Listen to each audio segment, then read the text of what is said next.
Thank you, Mr. Chair.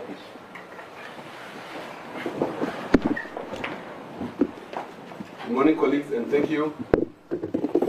We apologize for the glitch in technology and the delay. You are welcome to this special briefing by the Judicial Commissioner of KwaZulu-Natal, Lieutenant General Mkwanas. He is going to go through this briefing. We are going to get Q&A at the end, and that will be the end of our briefing. For today, we won't do one-on-ones. So your question must just come just after his briefing. It will be answered here. If you've got a special question, unfortunately, we will do it on that special day. Are we good to go, guys? Thank you, General. All right, thank you so much for availing yourself here on a Sunday morning. I hope you're all feeling good after the whole events that happened in Durban yesterday. You did not enjoy yourself too much, so you're still to focus today. Let me salute my fellow colleagues, the generals and the district commissioners that are assisting me in fighting crime in this province together with my deputies, both from the policing side as well as the investigation. I'm here this morning in order to speak to you about the policing issues that are happening in KZN as well as in the Republic of South Africa. So I'm presenting this briefing to the citizens of this province, and by extension, the inhabitants of the Republic of South Africa, specifically about the work of the political killings task team. It's been spoken about a lot, I'm sure you know that. Let me give a bit of a background about this political killings task team. In 2018, the President of the Republic, His Excellency President Ramaphosa, established the Interministerial Committee, which we refer to as IMC, which consists of the Ministers of Police, the Minister of State Security, the Minister of Defense, the Minister of Justice and Correctional Services and Correctional Development. These ministers were given a task by the President to ensure that they deal with matters of security nature that affect political leadership in this province. You will recall that the minister had visited the family of the late Musawenkosi Qashana Mchunu in Pesisley in Pietermaritzburg in May 2018. It was then where this IMC was established by the President. So it is a committee of ministers, not a police-directed operation, but a committee that involved different departments. The IMC at the time met and listened to the investigation report that was presented, the so-called political task team that was established before them. And the observation, amongst others, was that the task team was working in silos. It was compromised and that it did not have any investigation as well as a prosecutorial plan or strategy. As a result, there was a little or no progress in the investigation and prosecution of these cases. A decision was therefore taken by the IMC to establish a national integrated multidisciplinary task team, which consists of the South African Police Service, the National Prosecuting Authority, NPA, supported by both state security as well as correctional services, which commenced its work in July of 2018 to implement the now tried and tested analysis-led and prosecution-driven investigation strategy. As a result of the excellent performance, the political killings task team has been assigned in another presidential intervention project. I can name the few: the killing of the traditional leaders in the province of KwaZulu-Natal, as well as the murders that happened in the University of Fort Hare in the Eastern Cape. Since the establishment of this political killings task team in July 2018, The team has been investigating a total of 612 case dockets. These case dockets include murders, attempted murders, intimidation, conspiracy to commit murders, and other cases. A total of 436 suspects were arrested and charged. 156 firearms were recovered, of which 55 of them were linked directly ballistically through our forensic testing to the political related cases. An additional 35 suspects who are members of the South African Police Service were arrested. The notable one is the one who's now in prison, who's been working with the parliamentarian who was involved in the murder, about the murder of one Siniso Magaka. We're going to talk about that later. A total of 128 accused were found guilty on 106 cases. 29 accused were sentenced to life in prison. 40 accused were sentenced between 10 to 35 years. 25 accused were sentenced between 1 to 9 years. 23 accused were sentenced between 3 to 12 months. And there's quite a lot of awaiting trial prisoners that are going to be finalized in the next coming few weeks. So a total of sentences that is total number of years that has been given, if I add all of them, amounts to about 1,801 years of imprisonment. This is the work done by the team since 2018 to date that have led into the successful prosecution because of this integration working between the SAPS and the prosecution. On the 26th of March 2025, this year, a total of 121 case dockets that were under investigation were taken away from the task team as directed by a Deputy National Commissioner Crime Detection, a Lieutenant General Sibiya, who was acting on the instruction of the Minister of Police to disband the team. This was done without the authority of the National Commissioner, nor I, as a Provincial Commissioner, was never informed. These case dockets have since March been sitting at the head office ever since, without any investigation work done on them. 5 of these dockets had already instruction to arrest perpetrators, but nothing has been done because a Lieutenant General Sibiya, being instructed by the minister, or well, executing instruction of the minister, withdrew all these dockets and they are sitting in archive in his office in Pretoria. God knows why. Therefore, only a total of 112 dockets which are still in court, of which 54 of them are political related and others will include parallel ad hoc, as well as the dockets that are involving the incident at Fort Hare University, and 5 of them are traditional leadership, are still with the team at this present moment. In the year 2024, a request was received from Gauteng Organized Crime Investigating Unit to assist with the investigation to dismantle the organized crime syndicate that was operating in Gauteng, that was controlled in Gauteng but operating in the rest of the country and in neighboring countries. I, as a Provincial Commissioner, took a decision to deploy 10 members from this political killings task team to go and support this organized crime unit in Gauteng.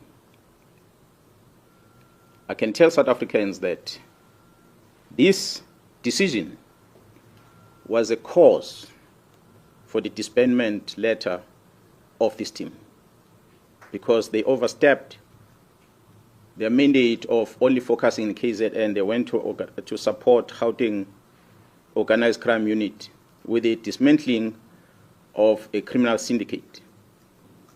And I can confirm before the South Africans today that the investigation which these members were involved with in Gauteng has unmasked the syndicate. And this syndicate involves, amongst others, politicians who are currently serving in Parliament.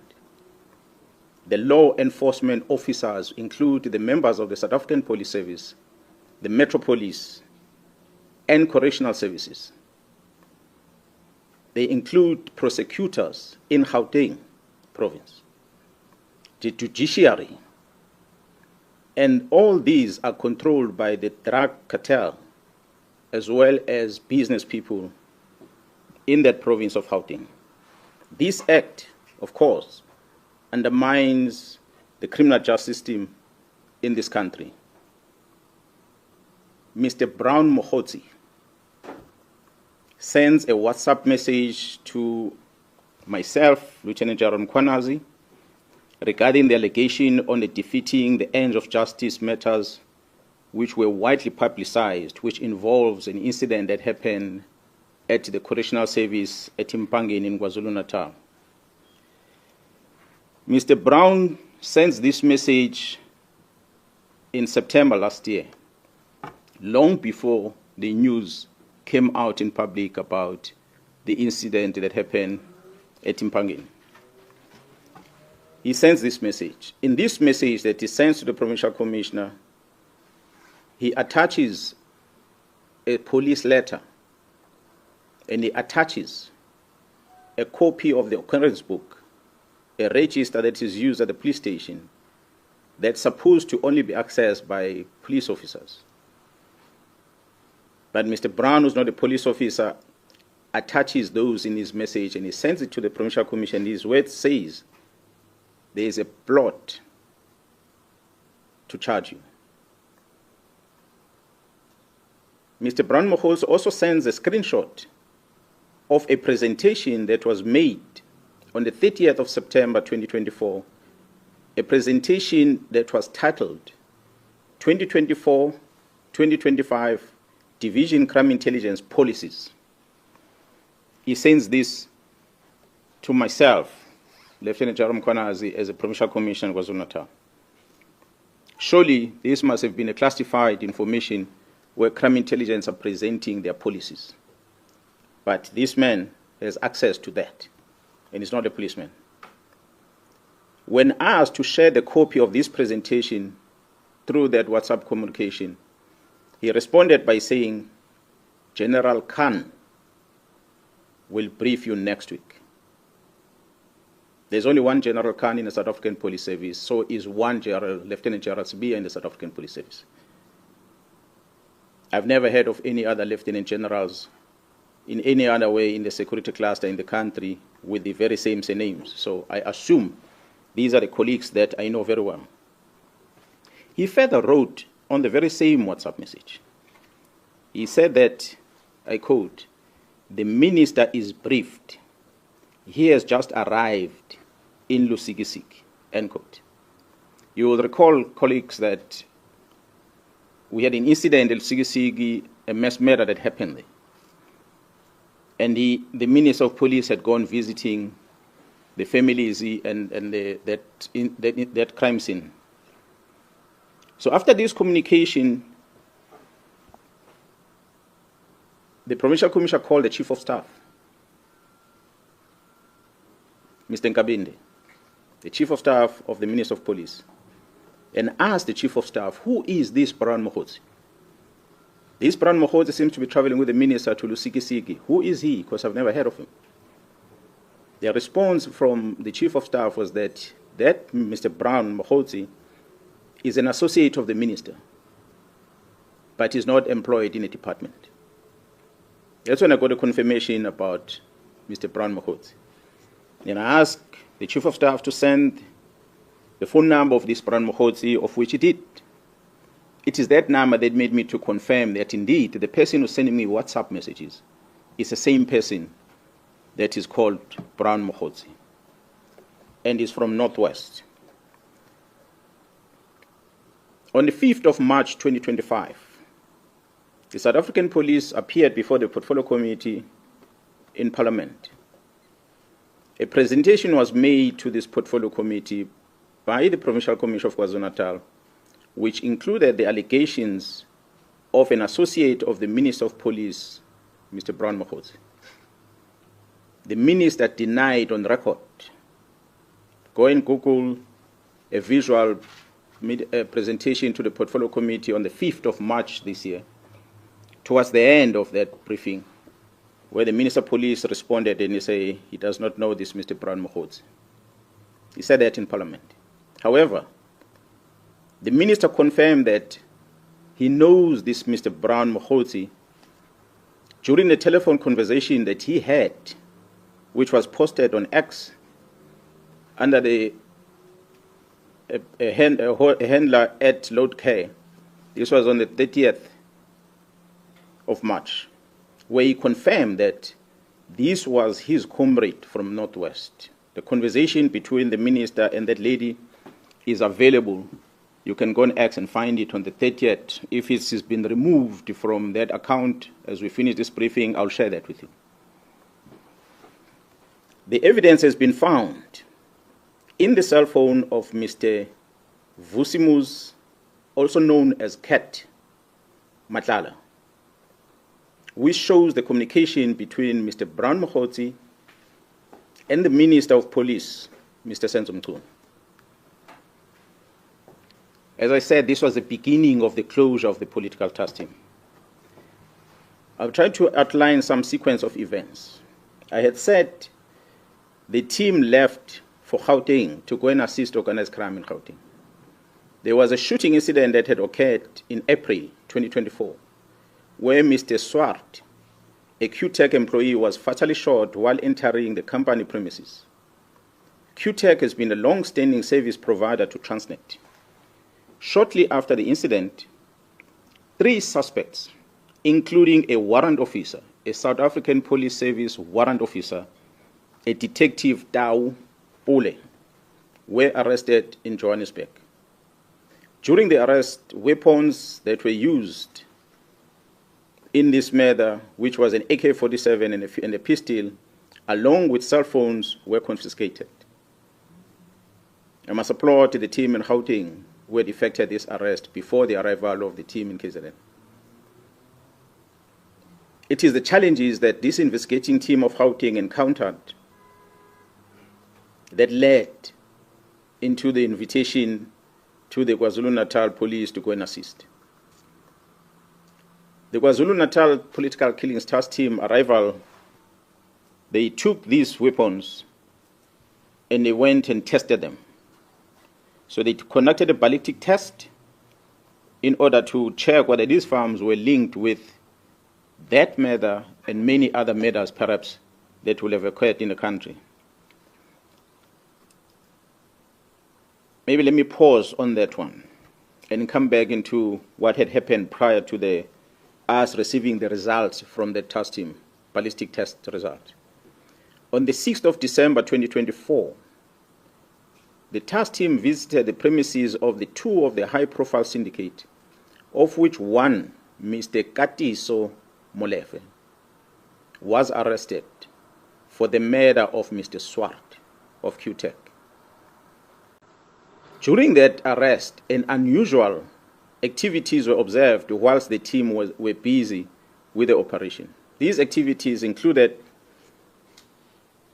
a dispatching of members of the South African Police Service under the command of a senior manager at the head office to go and interrupt the operation that was unfolding. Fortunately, when they arrived there, the members realized that it is indeed a police operation, so they allowed the members to carry out their operation without disturbance. On the 30th December 2024, the ballistic expert issued a ballistic report which linked these firearms not only with the murder of Mr. Swart, but these firearms were linked with a number of high-profile cases. And these cases include very high-profile South African artists that were murdered in Gauteng, which occurred dating back as far as 2021. I'm not going to mention them, but we have them on record. On the 31st of December 2024, the Minister of Police, Mr. Senzo Mchunu, issues a letter to disband the political killings task team and to suspend the filling of vacancies within crime intelligence. In January, February, and April this year, the Deputy National Commissioner Crime Detection, Lieutenant General Sibiya, issued written instructions withdrawing all these cases from the task team to his office. On the 14th of May this year, 2025, the task team arrested Vusi Muzi, who is also known as Cat Matlala, for an attempted murder ×3. I must highlight that this Mr. Vusi Muzi Cat Matlala is an individual who was awarded a police contract of over 360 million rand in 2024. An analysis was conducted on electronic communication of this arrested person. This analysis reveals communication between the arrested Vusi Muzi at Cat Matlala, Mr. Brown Mohotsi, an associate of the Minister of Police, as well as the Minister of Police, Senzo Mchunu. On the 1st of January, the letter is issued on the 31st. On the 1st of January, 2025, Mr. Brown Mohotsi sends a WhatsApp to Vusi Muzi Cat Matlala, and it reads as follows, I quote, "I have arranged a meeting for Sibiya and the minister. They must have a solution." And it follows another message. "The task team that came to your house and harassed you have been dissolved. They got the letter on Monday. As we speak, they are bringing all docket to Sibiya."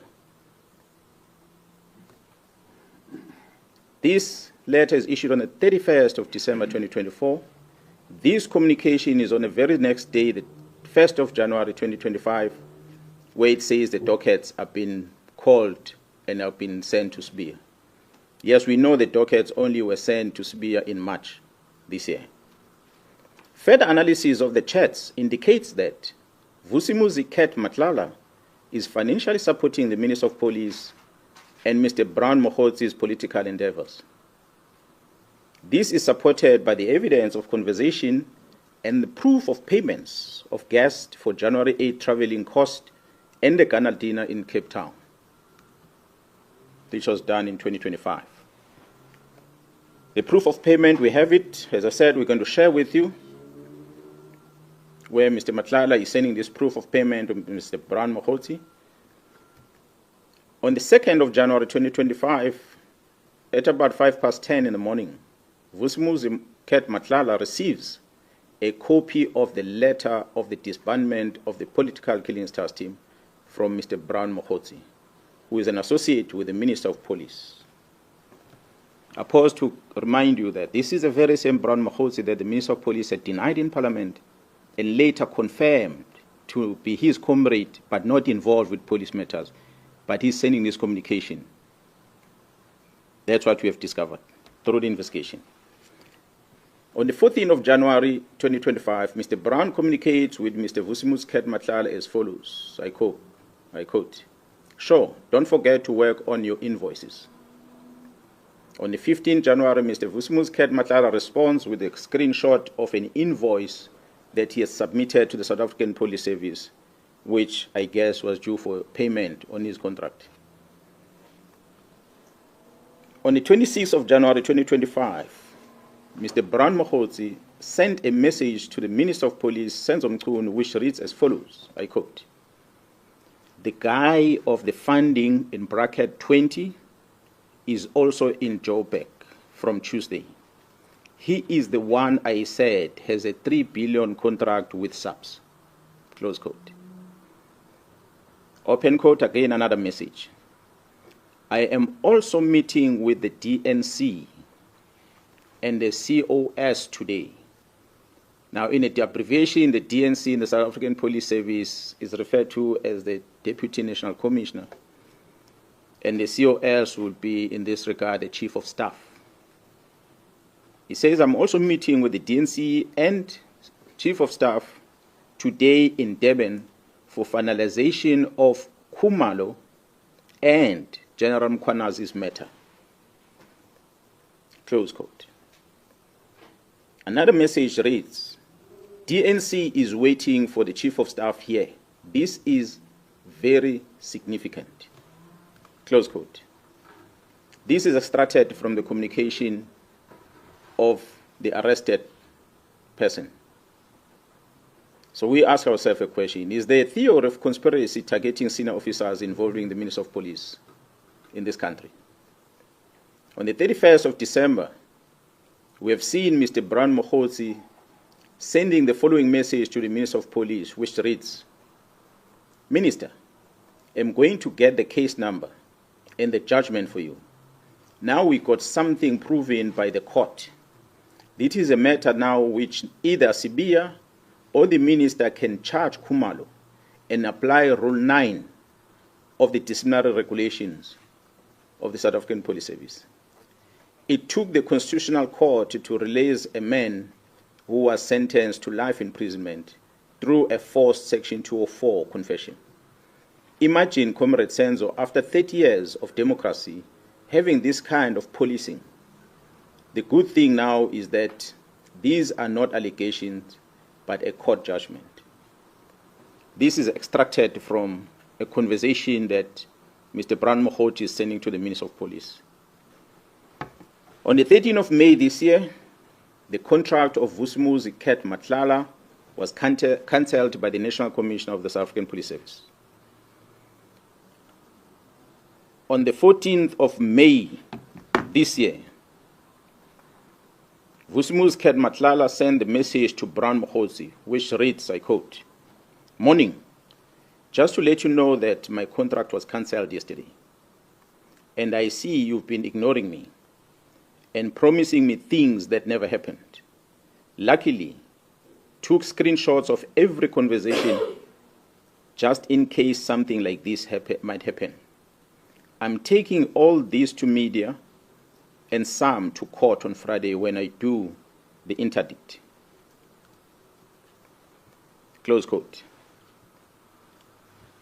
On the 30th of May, 2025, the Investigative Directorate Against Corruption, which is referred to as IDEC, requests the exhibits from the cell phone of Vusumuzi Ket Matlala from the Political Killings Task Team, and they download the content of the cell phone. IDEC is a unit that was established to deal with corruptions in the country. We don't know what is it that we're investigating for them to come and ask for these cell phone downloads. On the 25th of May. On the 30th of May, I beg your pardon. On the 25th of June this year, the project coordinator of the Political Killings Task Team is arrested by IDEC. A dramatic arrest.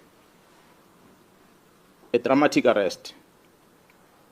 On the 26th of June 2025, the accused, Katiso KT Molefe, who was arrested by the very same task team, was granted bail. Guess that one went under the radar. The work of the organized crime in Gauteng, supported by the Political Killings Task Team, has indeed been compromised. The disbandment of the Political Killings Task Team was influenced by the sterling work that they performed in Gauteng to uncover the criminal syndicate, which involved some members of the criminal justice system operating in Gauteng province, and not because of what I presented earlier, which was the work they did in the province of KwaZulu-Natal. Their demise was as a result of them assisting Gauteng to uncover the criminal syndicate. Despite all these challenges, we acknowledge and appreciate the resilience of the members of the Political Killings Task Team. The Political Killings Task Team remains operational, albeit attempt to disrupt its work to protect and serve the inhabitants of the Republic, as enshrined in the Constitution under Section 205, subsection 3 of the Constitution of the Republic. The Political Killings Task Team remains operational. Therefore, we have embarked on a process of registering a criminal investigation in order to deal with this infiltration and control of the criminal justice system by the organized crime. We in KZN know that a member of crime intelligence or members of crime intelligence released classified documents and handed them over to a member of parliament. That includes vetting documents, as well as covert properties. We all know in the country that the Joint Standing Committee of Intelligence is the one that must supervise the operations of a secret fund account, not only for the South African Police Service, but all the intelligence agencies in the country. That the members of crime intelligence gave these documents to the member of parliament, and the member of parliament registered a criminal case in Gauteng where he was alleging that some of the officials within crime intelligence were issued fraudulent vetting clearance certificates. After opening the case, he sends a communication to the Minister of Police.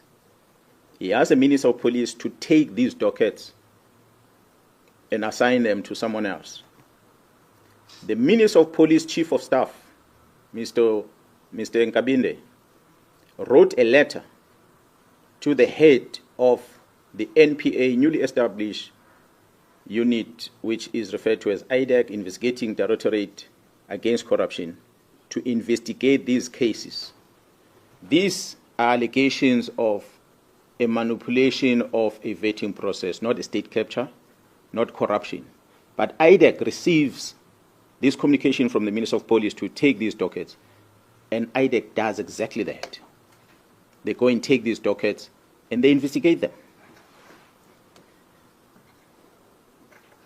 I wonder whether is this what the unit IDEC was established for. The Minister of Police invited and facilitated the peace talk between myself, the Provincial Commissioner of KwaZulu-Natal, and the Deputy National Commissioner, Lieutenant Jairus Beer, in his office, in his house, State House, official residence in Pretoria. The purpose of the invitation was to try and create peace between myself and the Deputy National Commissioner. It was unprecedented. I've never seen in my life. The National Commissioner was present, but he just kept quiet because it was not his meeting. The Minister of Police felt that he must make me and Jairus Beer to find peace. Surely, there can never be peace between a criminal and the police officer. As we speak, the South African Police Service, KwaZulu-Natal, still does not have a leader within crime intelligence because of the letter where the minister suspended the filling of vacancies at crime intelligence, which is dated the 31st of December. So to date, we don't have a command of crime intelligence in this province. We are trying to figure out on our own how to infiltrate syndicates because the minister decided these posts must not be filled. The crime intelligence at the national level has no commander as we speak. And we must thank the magistrate who made the ruling that went beyond what the charge sheet against the accused is about, which the members were charged on HR-related matters that dealt with filling of vacancies. The magistrate directed that these members must never enter any premises of crime intelligence in the country. So which means all the work of crime intelligence had to come to a halt. Interesting for us is that another magistrate who then had the matter of the second accused on that case, who had remained in custody last week, did not issue the same condition. He understood that the judiciary cannot get involved in determining whether people must go back to work or not. It is an employer that must make the decision. But I must just indicate to the South Africans that Mr. Padayache, who appeared in court on the day when these police officers were arrested, whom the magistrate referred to as an investigating officer, is a former member of crime intelligence himself. He retired from the police and he went to join this new unit, IDEC. He is now referred to as a lead investigator with no qualification, no investigative experience at all. But he is a person whom the magistrate directs that if anything is wanted at crime intelligence, must go via him. So he gives him a carte blanche to access anything at crime intelligence on behalf of the members that are employed to work there. The vetting section within crime intelligence has more powers than any other units within that space, because they can scrutinize everything about the applicant who's applying for security clearance. And they can manipulate that security clearance process for their own benefit. So I stand here understanding, as leading this province of KwaZulu-Natal, that fighting organized crime remains a priority as directed by government. The National Commissioner remains my commander and the commander of all of us as we wear this uniform. And we must protect this badge and the police commissioner. I call on all men and women in law enforcement, the South African Police Service and Metro Police to stand up and protect our people. Yes, sometimes law can stand on the way to... You go first. Thank you so much, Jason Dati from ENCA. General, thank you for the comprehensive update. I did hear you say that there will be a criminal investigation, but I want to ask you more directly. Will the Minister and CBO be investigated, or are they being investigated as we speak? Because from what you've outlined, there are clearly a number of crimes that have been committed there, and these are the names that have been central to what you've been outlining. The second part of this is, what does this mean for your working relationship, for the work that you do here with your team? Considering that there is this, it's more than an elephant in the room, but considering that there is this, how will this impact the work that you do? And I think the last question is, with everything that you've said here now, what do you foresee happening to you? Do you see any implications for yourself based on everything you've revealed? Thank you. I'll take one. I will answer to each one of you. I'm a police officer who understood the task at hand. When I joined the service, it was my resolve to make sure that I deal with criminals head on. Hence, I had chosen a career within the combating side of policing. That's what led me to work in the units that I worked for over time. Yes, I've been a provincial commissioner, and I'm still a provincial commissioner, coordinating different types of policing operations in this province. And I've been involved with a lot of operations in the country in the past. But I understand that at this present moment, the war that we are facing is so serious that it deals with high-level senior officers within the criminal justice system. Therefore, it is important for us to go into a combat mode. It is important for me to make sure that I take on the enemy directly. So when you see me and you see this management and you understand that we have hard-working men and women, not only in KZN, but across the board in the country, who doesn't like crime, who doesn't like these criminals. I, fortunately, am a citizen in this country. My families are spread across different provinces. So it is my duty and the fellow police officers to protect them. So I'm not going to surrender their freedom. I'm not going to surrender their safety to anyone. So I will die for this badge. I will die for them. So I will fight this fight until the end. Wherever the end is, we will fight. We're not going to stop. We've got family members, brothers and sisters, we've got children that are exposed to drugs. This drug cartel, which includes a group in Gauteng that's operating in Gauteng as their headquarters, are importing these drugs from abroad, South America in the main, through this port of Durban, amongst others, to Gauteng, and they process them in Gauteng, and from there they distribute this drug all over in the country as well as other countries. We've been involved with a lot of shooting incidents in KZN, especially Tinanda. As we're engaging with these youngsters, we're doing analysis, and we are realizing, yes, they might be ill-disciplined kids, but their behavior is encouraged by the substance that they take. It gives them courage to kill. It gives them courage to rape. It gives them courage to murder. And if we take away this substance, they will become good citizens. They will become good kids. So therefore, we need to get rid of drugs. Now, we understand when we fight with the drug cartels that have controlled police generals, have controlled prosecution and judiciary, it's not going to be a small game. So unfortunately, some of us have to sacrifice. We've reached a stage where we are sacrificing for the good of the South Africans, for the children of South Africa, to be free from drugs. So I do hope that the authorities that have been briefed about this will take necessary action in dealing with it. As a police officer, I cannot turn a blind eye when I see a crime being committed. That's why I mentioned that. We are already working with the prosecution, working on case dockets for those that took a decision to stop the investigation. So we have to investigate to establish, because this new administration came into office last year. This IMC that was established by the president has been in existence before the new government. Ever since the new government took over, to date, there's never been a briefing given by myself, nor my management. I believe nothing done by the provincial, the project leader, which is Jara Kumalo, who's now arrested.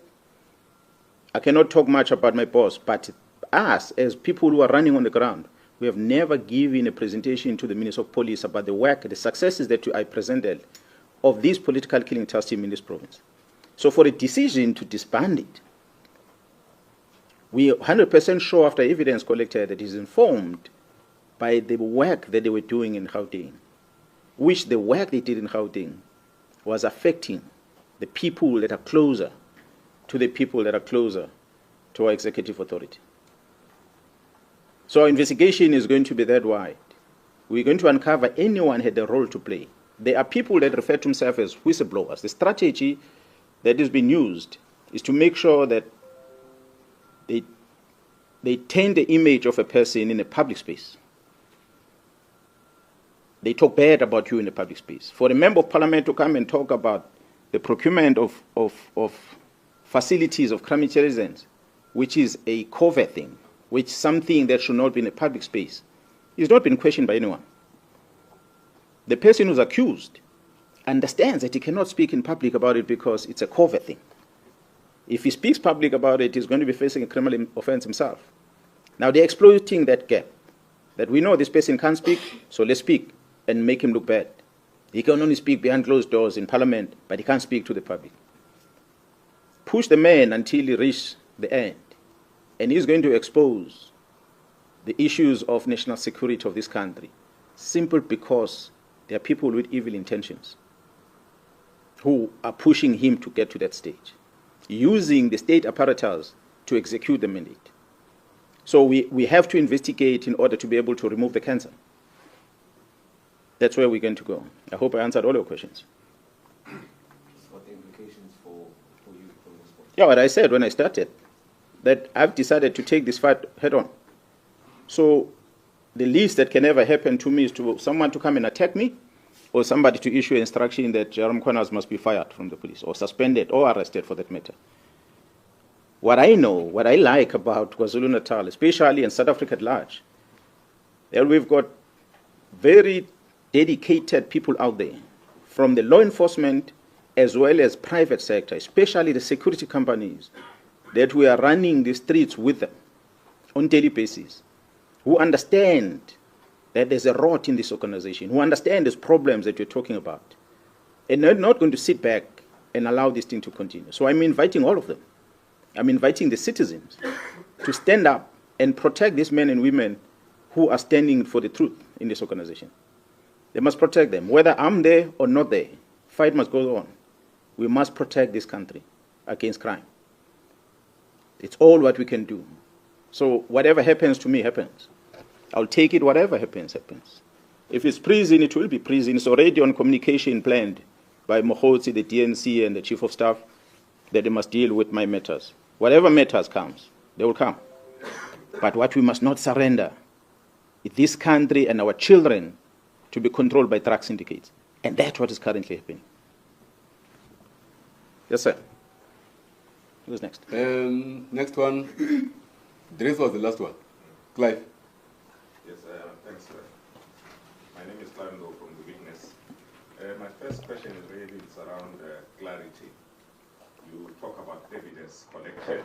Obviously, when you collect evidence, whatever evidence you get, it must be preceded by an investigation. I'm just trying to understand the nature of the investigation conducted, who authorized it. Which one? No, the evidence that you collected, that you have been citing. I think it means the Katiso Mulife arrest when those weapons were taken and taken for ballistics.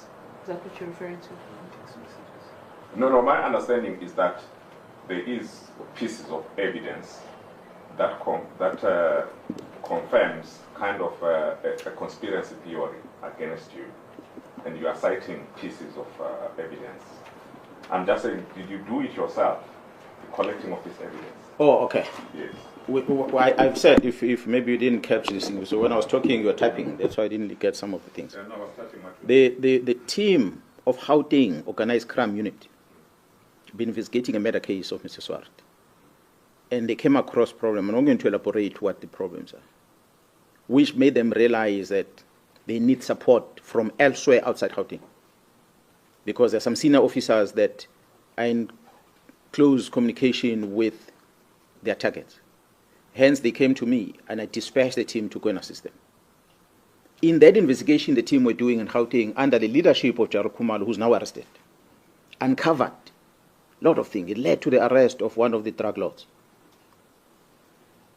and the search of the other one, and eventually the arrest of the second one. The arrest of the second one, and when they took his phone and they downloaded his phone and they found all his communication. So it is the team that was working, not me. So that's where everything was unfolding. We were asking ourselves a question as to what made the minister to decide to disband the team. We did not know until we found it from the suspect's phone. But, oh, this thing came from December as a strategy to neutralize the investigation against these drug lords, because the team was perceived to be handling the drug lord case. What they did not realize is that that case docket was not part of the political task team. That case docket was in Gauteng. And the hard-working men in Gauteng were investigating that. Because they were threatened, they were supported by this team. But the docket remained there. Now, there's a number of people that should have been arrested in Gauteng that are not arrested because the prosecution does not want to sign off the warrant of arrest for those people. We do hope that pretty soon we might find some changes with good, dedicated prosecutors. We might see arrests happening. And these incident that involves artists in this country that were killed is going to come to the fore. And when it comes to the fore, you'll remember the day when I stood here before you and I spoke about it. So my investigation in this province is not about my plot per se, but it's about the defeating the ends of justice. How do you decide to stop the investigation from March to date? Who gives you the authority? There's directives here from prosecution that investigating officer must do A to Z. These investigating officers were told to go home and leave these investigations. For whose benefit? So we ask a question. And the instruction says, as per the directive of the executive authority. Now we ask ourselves, when we're going to scrutinize this, we investigate, what is the constitutional mandate of the Minister of Police and what is the constitutional mandate of the South African Police Service? What is the Police Act saying about the powers of the Police Commissioner versus what the Minister of Police is supposed to do? There's a policy and there's operations. I said on the record before, I will not close the task team not unless the National Commissioner gives me the instruction. That's why today this team is working. So we're not going to stop. That's why as we continue as police officer, we investigate, we're going to find the rot. Now the cancer has gone so deep that we have to now focus ourselves in here and stop chasing children at Inanda. We must get rid of the drug that make those kids to behave like that. Yeah, no, I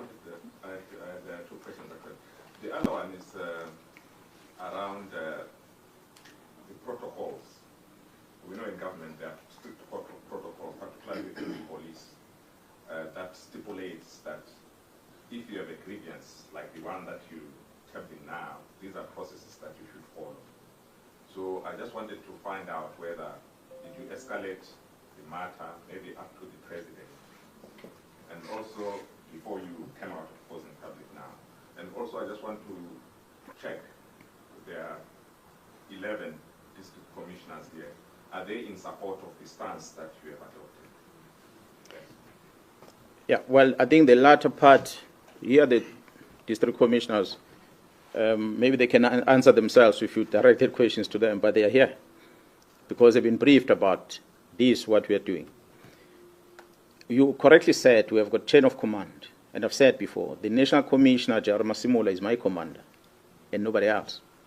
At the provincial office, at the province of KwaZulu-Natal, I account and report to the legislature and via the executive authority in the province, of which the Premier is the one that supports us. So I must communicate via the executive authority in the province, and I must communicate via the National Commission. And that's where it ends. So this information has been given to the National Commission. He knows about it. He's the one who then can dispose it further to wherever it needs to go.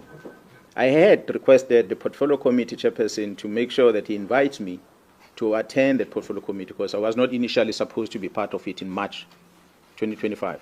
Hence, I spoke the things that I spoke before Parliament in the presence of the Minister of Police. That's where the Minister denied the knowledge of this gentleman, of which today we have evidence through that team, hard-working team in Gauteng, had picked up.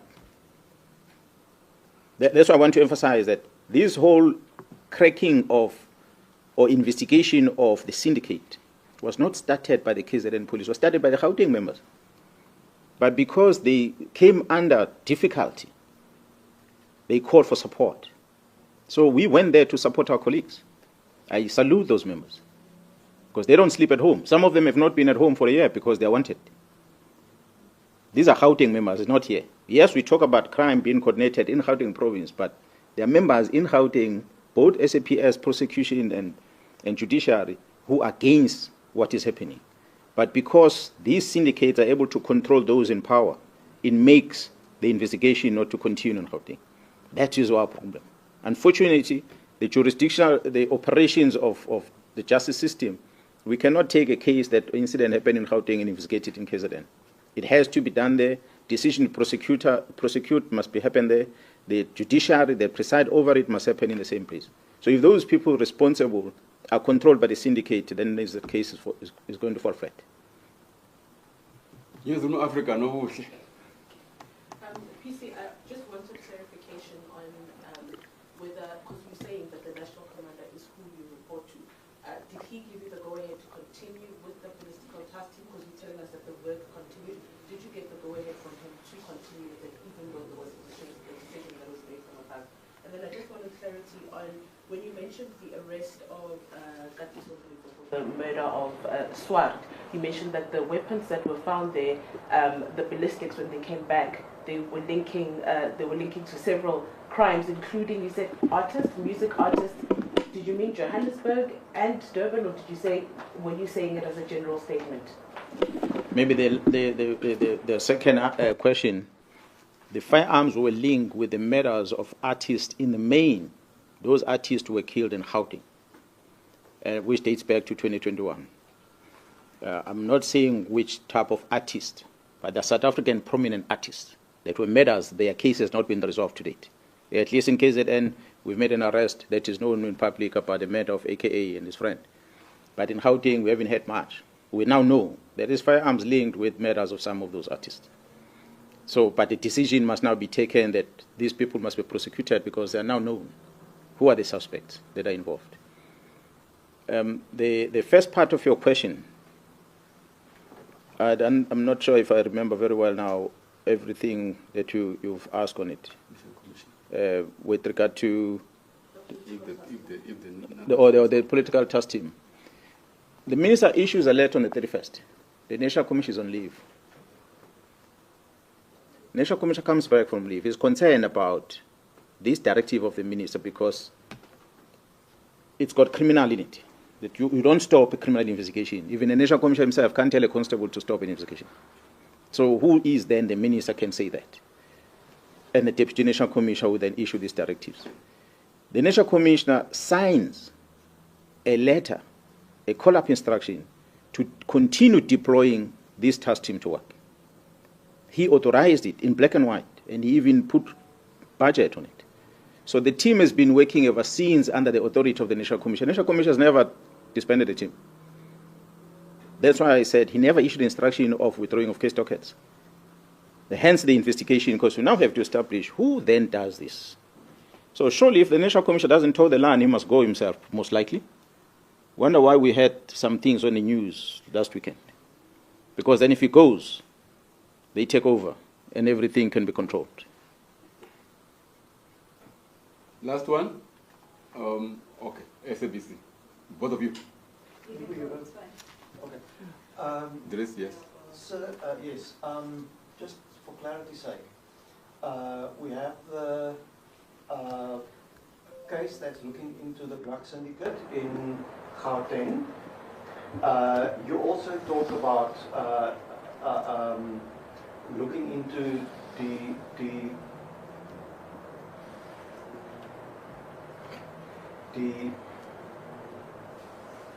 defeating the end of justice. Now, when we talk about that, where was the case registered? Which unit is carrying that docket? I said we are busy discussing this with the prosecution. We are putting this evidence together. We have not registered a case yet because we still needed to get some clarity from people who are part of this investigation, who have issued whether they issue the instruction, where does the instruction come from, and so forth. We understand this to be a task of the interministerial committee.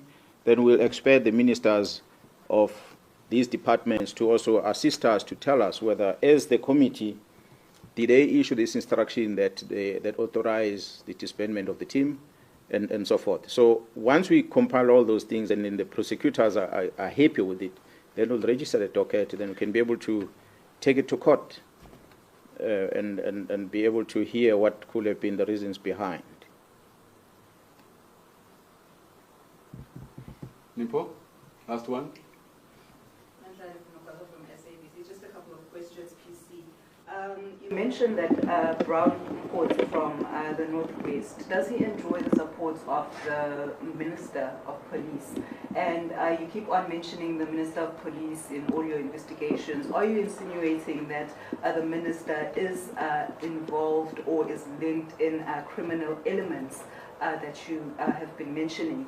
And then maybe ask one by one so I don't keep on forgetting. Just one.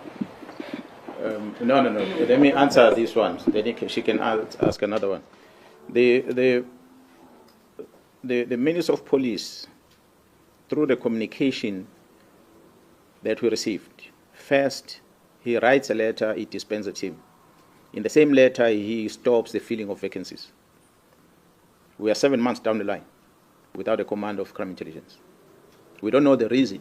We've asked the National Commission to explain to us why is this. He says the minister gave the instruction. So we don't know what is the intention. And we, in Parliament, even say that we don't know what informs the minister to say disband the team, because the team's work speaks for itself. Is there? I mean, on frequent basis, the previous ministers were briefing the nation about what the team is doing. This new current administration has not done that. Now suddenly we see the letter that says the team is disbanded. We don't know the reason. Fortunately for the investigation happening in Gauteng under the leadership of the project manager, which is Jaro Kumalo, an evidence is retrieved from one of the criminal syndicates, which makes it clear that there's a communication between the minister and these people. The very same minister goes on record on a teleconversation he's having with someone else, where he says, I know this is my comrade. Whereas he has said in Parliament he does not know the person. We see on the records communication of this Brown Mokhotsi together with an accused. The communication that involves police things, amongst them, is to deal with Mkhwanazi and Khumalo. Amongst them is to expeditiously applying disciplinary regulations of the South African police deal with Mkhwanazi. That's why there's a call in public from a person that I will not necessarily mention his name, that the National Commission must bypass the disciplinary regulations of the service, must simply suspend these people because they are arrested. Why is that call? It's a call that is putting more pressure to make sure that the crime intelligence is handing over to the criminal syndicates. That's what it's about. So the people make calls and they disregard that which is a rule in the organization. You commit a misconduct, produce a report as an arresting authority to the executive authority or to the leader of that institution and say, this person was arrested for A to Z. And what comes after next is an internal investigation that must happen to establish whether do we keep this person in that environment or not. If we keep this person, will it not interfere with the investigation or not? But those powers are taken away from the National Commission who's supposed to do that by the court, by magistrate, who says you must not go there. So automatically it means the court have now taken the role of the National Commission dealing with the disciplinary matter by suspending people. The National Commission is confused. Now, what does this court mean? That's why to date the National Commission has not appointed anyone. Which means a whole week has gone by, this country is suffering, there's no head of crime intelligence. Because court decided, not the court, maybe let me rephrase, one presiding officer decided that these people cannot go and work there. So that almost suspended the entire disciplinary regulations of the police, which is a concern. Not to say people did not commit misconduct. They would have been arrested if they committed misconduct. But allow the internal process to happen. But they are not doing that. They are on the media attacking. Another question. Now, PC, with all this work that you have been doing, arresting criminals and trying to dismantle this drug cartel or criminal syndicates, do you believe that all these investigations against you, they were purposefully targeting you so that you can be removed or eliminated from these investigations? And do you believe that your safety is in jeopardy after this revelation? Yeah, well, the safety of South Africans is in jeopardy. At least Mkhwanazi still has a firearm. He still has a men and women that he works with. He can still somehow protect himself. There are men and women out there that are vulnerable. They've got no one to protect. So we can't be worried about our own safety. We must worry about the safety of the citizens. So ours is to go out there and lay our life to protect them. That is my only concern right now, not about my safety. You know, everyone shall die. The time will come. If it comes, it comes. But if an enemy comes to you, attack the enemy. Don't allow the enemy to take advantage. You can't just lie with your arms in your hands like that. You have to fight. So that's what we are doing now in KZN, and we shall fight. And this fight is very big. So it needs people who are committed. People who are not worried. No, they're going to chase you. They're going to arrest you. Get out of that prison and fight. They're going to suspend. They're going to dismiss you. They can get you out of the police. When you're out of the police, join men and women in the private sector that are dedicated in dealing with this criminality and fight from outside. That's why we're calling on them to also join us to fight. That is not going to stop. So I'm not worried about my safety in as far as these investigations are concerned. I said I must ask one question at a time. What is the other one that was prefacing? Thank you so much, because you forgot as well. Thank you, General. Thank you, District Commissioners. Thank you, the media, for availing yourselves. Like we promised, we are going to send this presentation in a short while. You'll get it on the group. This is the end of the briefing. Thank you so much.